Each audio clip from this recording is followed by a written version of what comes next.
침묵이 금이라는 말이 있지만 침묵이 잘못된 때도 많습니다. 말해야 될 때가 있고 침묵해야 될 때가 있지만 말해야 될 때 말하지 않으므로 죄가 되는 때도 있습니다. 법정에서 진실을 말해야 될 때 침묵한다면 그것은 거짓을 행하는 것입니다. 눈앞에 낭떠러지가 있는데 누군가 그곳으로 달려가고 있다면, 모르고 달려가고 있다면 그 사람에게 말해주지 않는 것은 크나큰 잘못을 저지르는 것입니다. 이스라엘의 엘리사 시대에 아람 왕 벤하닷이 사마리아 성을 공격한 적이 있습니다. 사마리아 성을 완전히 포위하였고 성 안에 있는 모든 사람들은 굶주림 속에, 두려움 속에 죽어가고 있었습니다. 심지어는 그 굶주림이 얼마나 심했던지 아이들을 잡아먹는 그런 끔찍한 일들도 일어났다는 것을 성경이 기록하고 있습니다.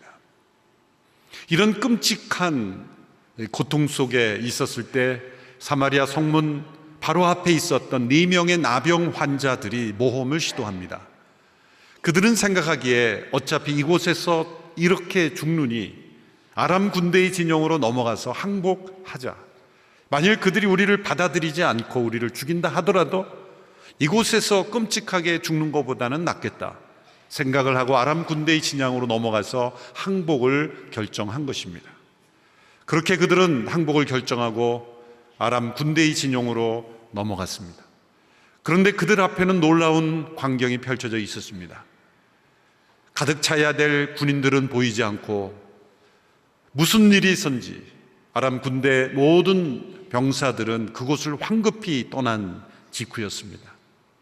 먹을 것과 입을 것을 그대로 놔두고 값진 물건들을 그대로 놔두고 그들은 종족을 감춘 것입니다. 그들은 너무나 기쁘고 즐거워하며 먹을 것을 먹었고 입을 것을 챙기면서 즐거운 밤을 보내고 있었습니다. 바로 그때 그들에게 깨달음이 온 것입니다.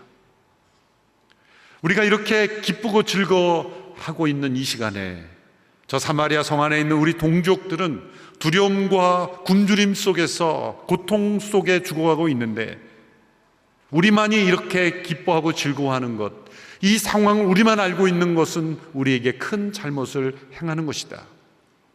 그러므로 어서 가서 이 소식을 알려야 한다 라는 결정을 내린 거죠. 열왕기하 7장 9절의 말씀을 우리 같이 한 목소리로 읽어보겠습니다. 시작.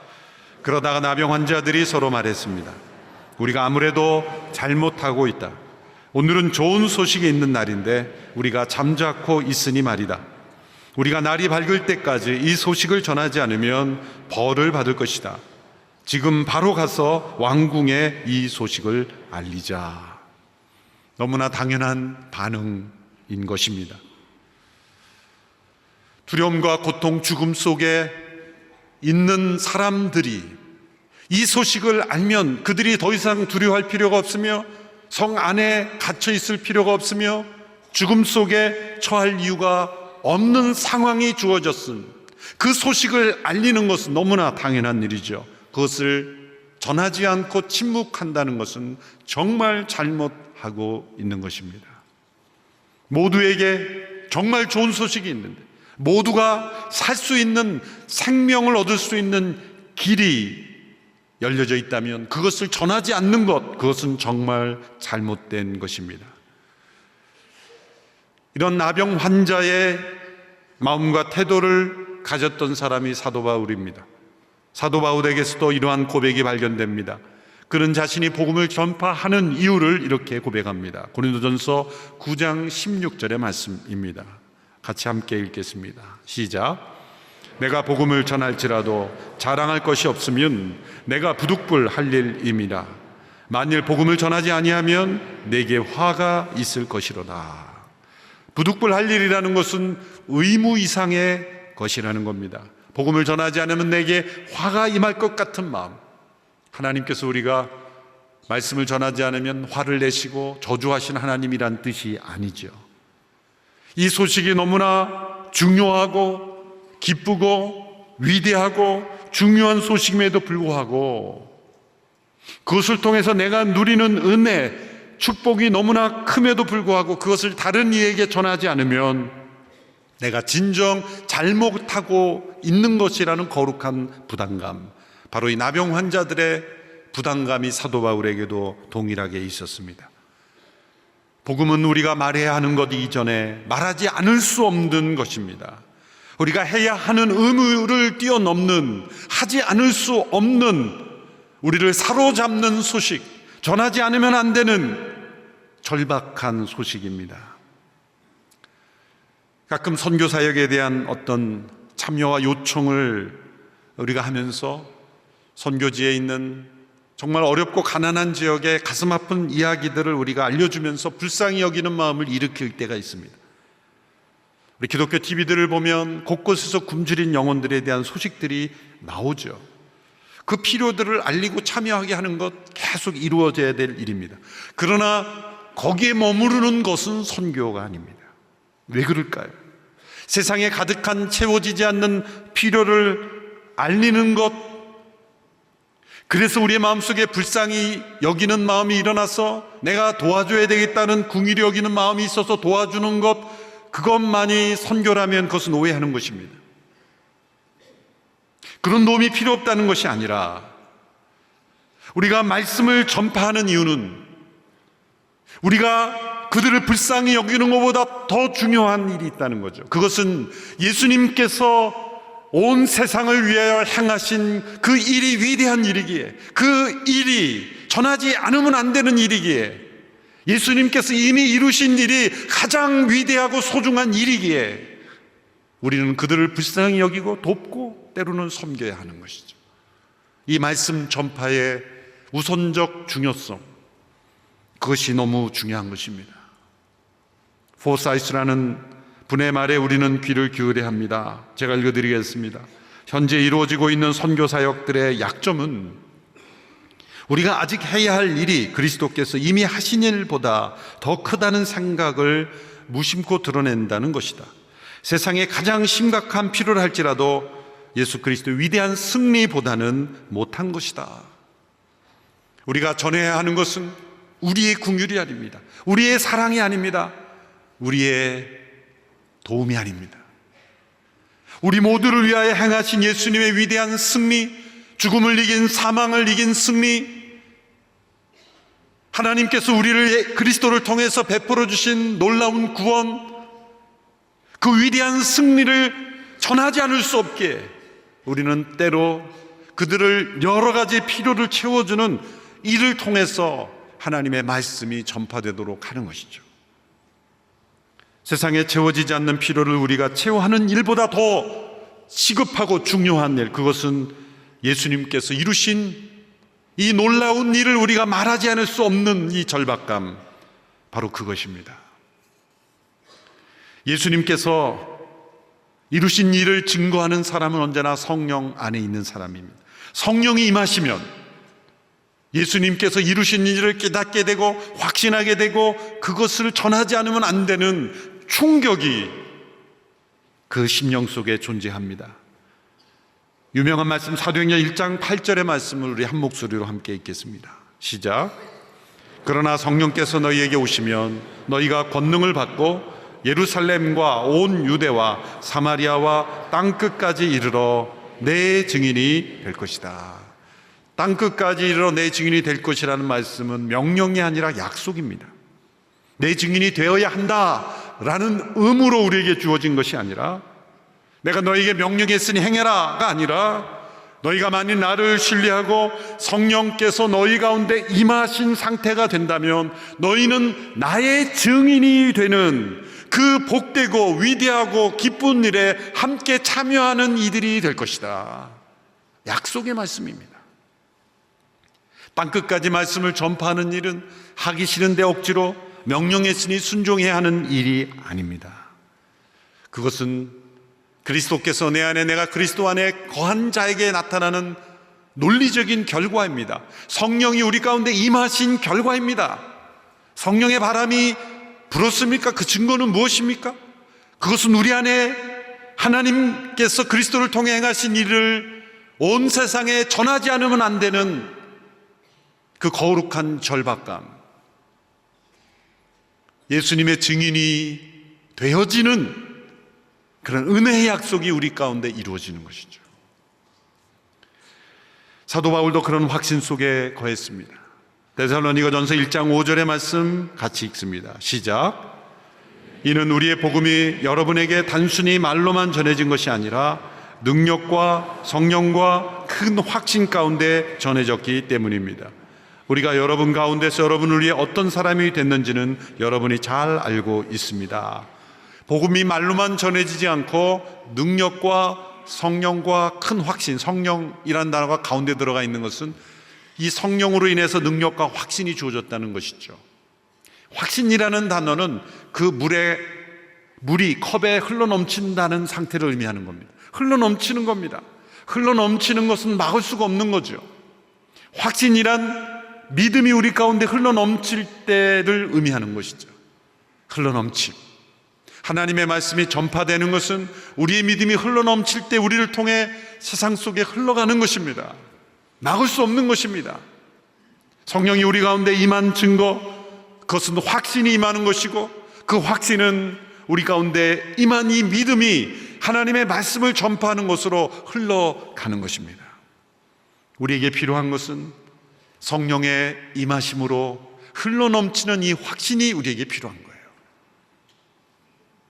성령의 바람 불게 하소서라고 기도하며 한 해를 시작한 것은 저와 여러분에게, 오늘의 교회 위에, 그리고 한국 교회 위에 이 확신이 필요하기 때문입니다.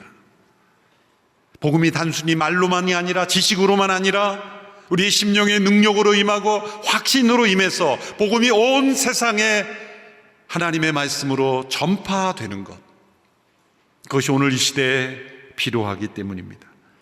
이런 말씀 전파에 대한 확신이 가장 분명하게 나타난 말씀이 바로 디모데후서에 나타난 사도 바울의 고백입니다. 디모데후서는 바울의 유언과도 같은 고백입니다. AD 67년 그가 로마의 감옥에 두 번째로 갇히게 되었을 때 에베소에서 사역하고 있는 영적 아들 디모데에게 보낸 편지죠. 죽음을 앞두고 있는 사람의 고백입니다. 그러나 그의 마음속에는 확신이 흘러넘치고 있습니다. 죽음을 앞둔 사람의 고백 같지 않습니다. 그의 마음에는 믿음이 흘러넘치고 있고 여전히 말씀 전파에 대한 깊은 확신으로 가득 차고 있습니다. 디모데후서 1장 11절 12절의 말씀을 같이 한 목소리로 읽겠습니다. 시작. 그리고 이 복음을 위해 나를 선포자와 사도와 선생으로 세우셨다. 이로 인해 내가 다시 이러한 고난을 당하지만 나는 부끄러워하지 않는다. 내가 믿고 있는 분을 알기 때문이며 내가 맡은 것을 그분께서 그날까지 지켜주실 수 있음을 확신하기 때문이다. 이 바울의 확신은 무엇입니까? 그는 현 상태를 불평하지도 않았습니다. 원망하지도 않았습니다. 한탄하지도 않았습니다. 피하려고 하지도 않습니다. 이 모든 그의 상태를 부끄러워하지 않는다라는 한 단어로 표현한 것입니다. 그는 자신이 당한 고난을 부끄러워하지 않습니다. 그 말은 내가 행복하게 해줄 수 있는, 나를 행복하게 해줄 수 있는 그 모든 환경이 다 없어져도 나는 여전히 흔들리지 않는다라는 고백. 나에게는 확신이 여전히 흘러넘치고 있다. 여러분, 이러한 믿음의 삶을 우리도 누릴 수 있습니다. 우리가 과거에 나를 행복하게 해줄 수 있다고 생각한 모든 것이 다 없어지는 상황일지라도 내 안에 있는 확신이 사라지지 않을 수 있다면 우리는 바울처럼 고백할 수 있는 거죠. 내가 이 고난을 부끄러워하지 않는다. 나에게는 이 확신이 있기 때문이다. 이 확신은 무엇입니까? 하나님의 말씀이 온 세상에 전파되는 것이 가장 중요한 일이라는 확신입니다. 바울은 이 확신을 자신의 영적 아들인 디모데에게 엄중한 명령으로 전달해주고 있습니다. 디모데후서 4장 2절의 말씀 같이 읽습니다. 시작. 너는 말씀을 전파해라. 때를 얻든지 항상 힘써라.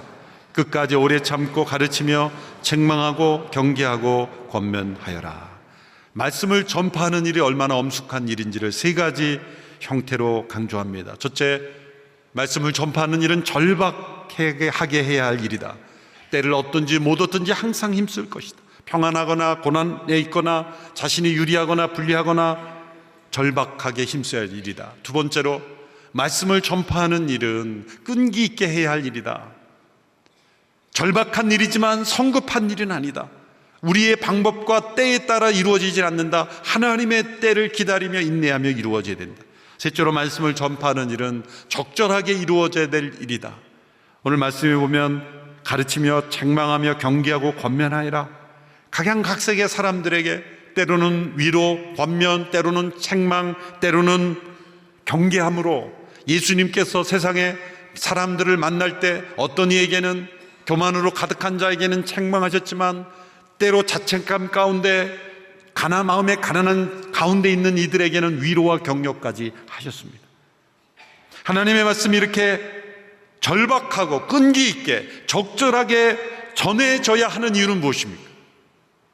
그것은 바로 임박한 심판 때문입니다. 4장 1절의 말씀을 보십시오. 같이 읽습니다. 시작. 하나님 앞과 산 사람과 죽은 사람을 심판하실 그리스도 예수 앞에서 그분의 나타나실 것과 그분의 나라를 두고 내가 엄숙히 명령한다. 우리가 성찬을 시작하면서 고백한 사도신경에서 다 이루어졌지만 이루어지지 않은 한 가지 고백이 있습니다. 그것은 바로 산자와 살아있는 자와 죽은 자를 심판하러 오실 예수님.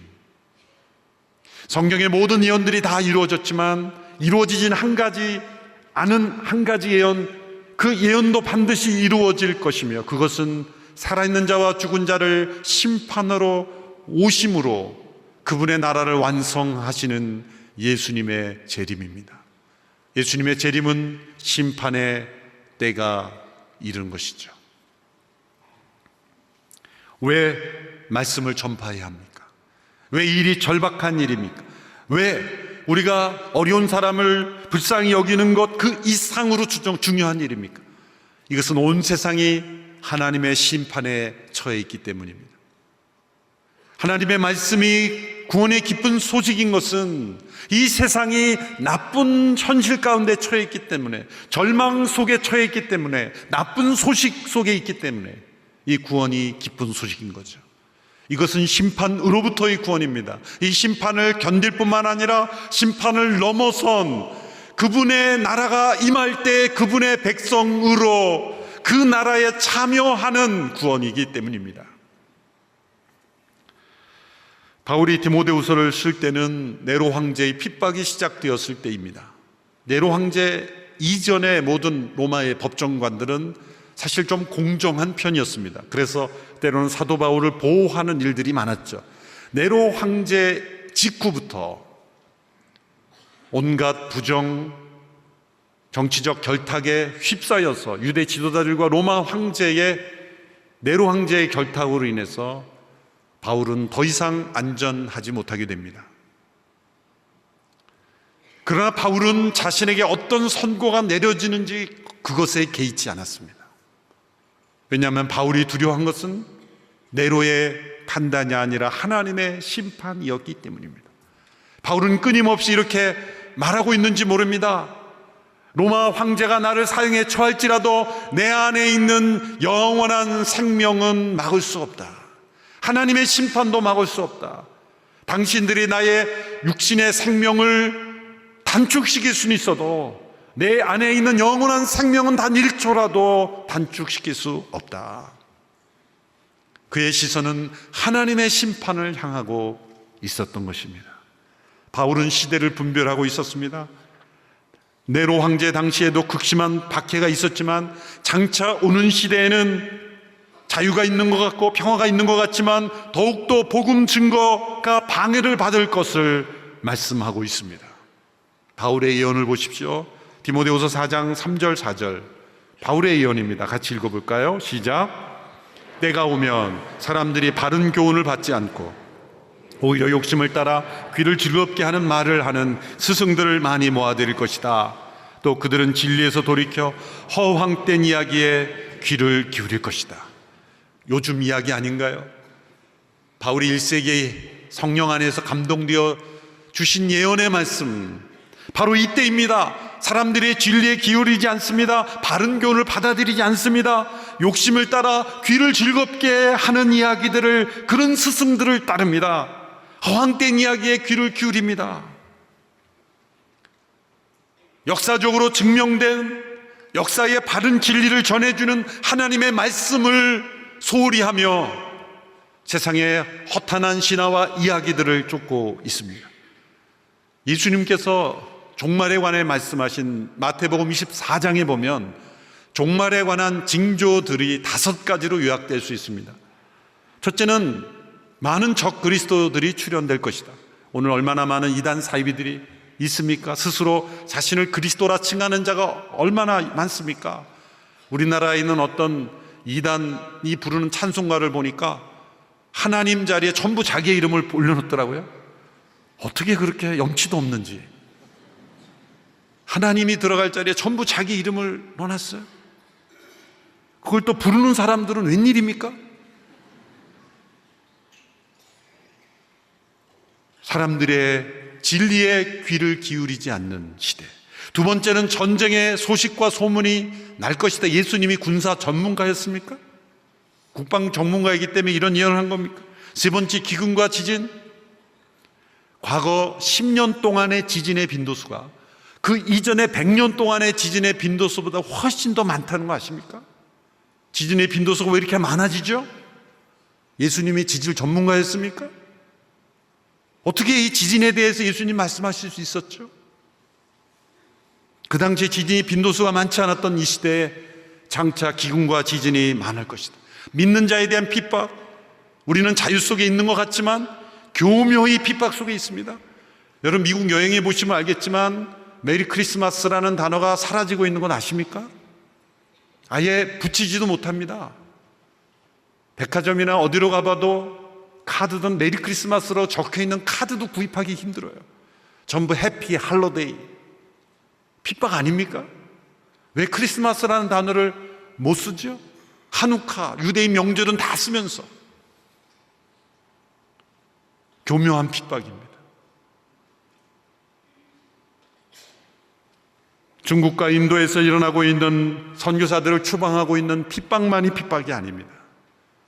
이런 자유민주국가에서도 일어나고 있는 교묘한 핍박들도 있어요. 사랑이 식어지고 있어요.